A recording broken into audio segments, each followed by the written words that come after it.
On a vécu une belle soirée, donc 3000 personnes ici à Dijon pour la première d'Hexagone MMA, pour le premier gala professionnel de MMA. Ça a été une vraie fierté de préparer ce show. On a senti un vrai bel accueil de Dijon, du département, de la région. Et au vu de ce qu'on a vu ce soir, il y a eu de l'engouement, il y a eu des combats professionnels de haut vol. Alors bien sûr, on attendait un petit peu mieux de ce main event qui, voilà, c'est une décision arbitrale qu'on peut juger de discutable. Après, il faut que je revoie les images. Bien entendu, c'est vrai qu'en tant que promoteur, moi, finir un show comme ça sous les huées, ben, ça me fait quelque chose parce qu'on parle beaucoup de la préparation des athlètes, on parle souvent des 2-3 mois de préparation. Moi, je peux parler au nom de mon équipe aussi des 6 mois de préparation qui engage une équipe au quotidien qui est autour de moi, qui est à la fois loyal et travailleur. Alors c'est vrai, voilà, je lance un petit coup de carton jaune du côté de ce qui s'est passé ce soir, même si je réserve aussi de voir ce qui s'est passé. Mais voilà, on a quand même vécu une belle soirée.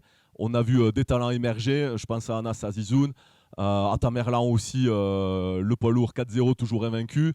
On a vu de belles oppositions. Voilà, on a vu du MMA comme on aime, avec de l'engagement, avec du suspense, avec des KO, des soumissions. Bref, voilà, c'est un peu dans l'ADN d'Hexagone MMA. On s'appelle Hexagone MMA, non pas pour la surface de combat, comme je le dis, mais bien parce qu'on fait le Tour de France. On est un peu le Tour du France du MMA, c'est une fierté, vous le savez, moi je suis toulousain.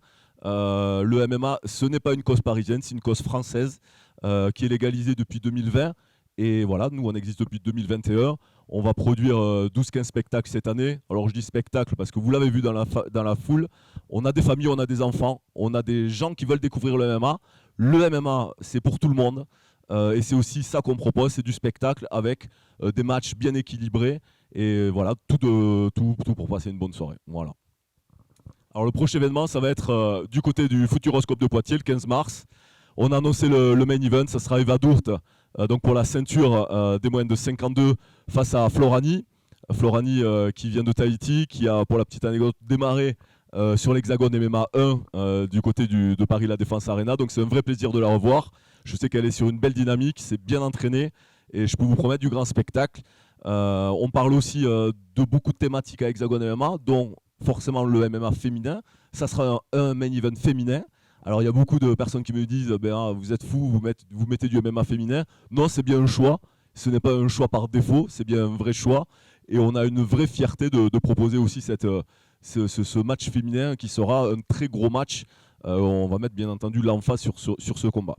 Alors Ibra, il était là ce soir. Il était concentré voilà, dans le coin de Mathieu Leto. On va se parler bientôt. Il y a des nouvelles encourageantes. On va communiquer bientôt autour de ça.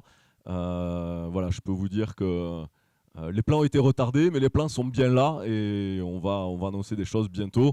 Il faut faire les choses dans l'ordre. On parle de médical, on ne parle pas de show, on ne parle pas de sport.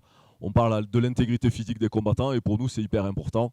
Je peux vous dire que si Ibra combat, il sera à 100% de ses moyens et non pas à 50% juste pour faire le show et pour remplir une salle. Non, le but, c'est vraiment d'avoir Ibra TV au maximum de sa forme et justement pour donner une bonne image du MMA, de Hexagone MMA et de l'ensemble de ce qu'on veut produire en France. Ah bien sûr, ouais, je pense qu'on l'a vu. On m'a dit, il me semble à l'antenne, dans une radio connue du coin, que Dijon n'était pas forcément une ville sportive. Mais aujourd'hui, voilà, on a réuni pratiquement 3000 personnes pour du MMA, pour un sport qui est qualifié de nouveau dans une ville qui n'avait pas accueilli du MMA. Je pense que c'est un beau signal. Et de ce que j'ai entendu, il y avait de l'ambiance. Et forcément, nous, on a envie de revenir. Donc je ne donne pas forcément rendez-vous à l'année prochaine parce qu'il faut que je me pose tranquillement dans mon bureau. Mais ce qui est sûr, c'est que ça donne vraiment envie de revenir. On va bien entendu envisager ce combat. Nous, ce qu'il y a dans l'ADN d'Hexagone MMA, c'est le sportif qui prime.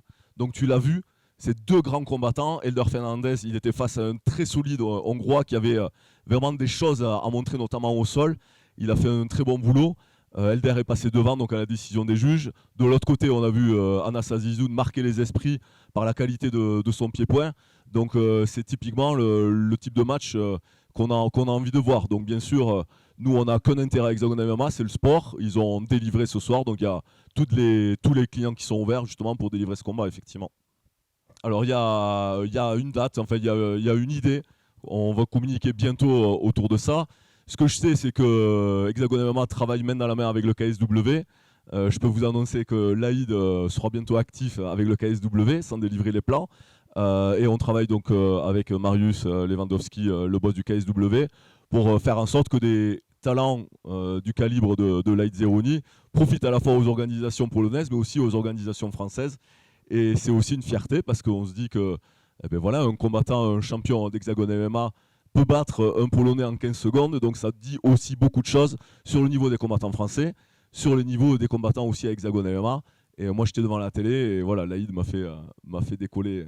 Voilà, décoller, pas vraiment décoller, mais j'étais extrêmement heureux pour toi. Tu le mérites, voilà, donc c'est très bien. Oui, oui, voilà, on a annoncé aussi en direct sur RMC un match pour le titre des 70. Wilson Varela affrontera Mohamed Kadimagomedov, qui a marqué aussi les esprits à Paris, qui a battu Nassim Belwachi. Ça va être un combat très très intéressant sur le papier. Wilson Varela qui lui aussi enchaîne les victoires sur KSW. Voilà, ça va être un gros combat le 2 juin du côté du Zénith de Paris.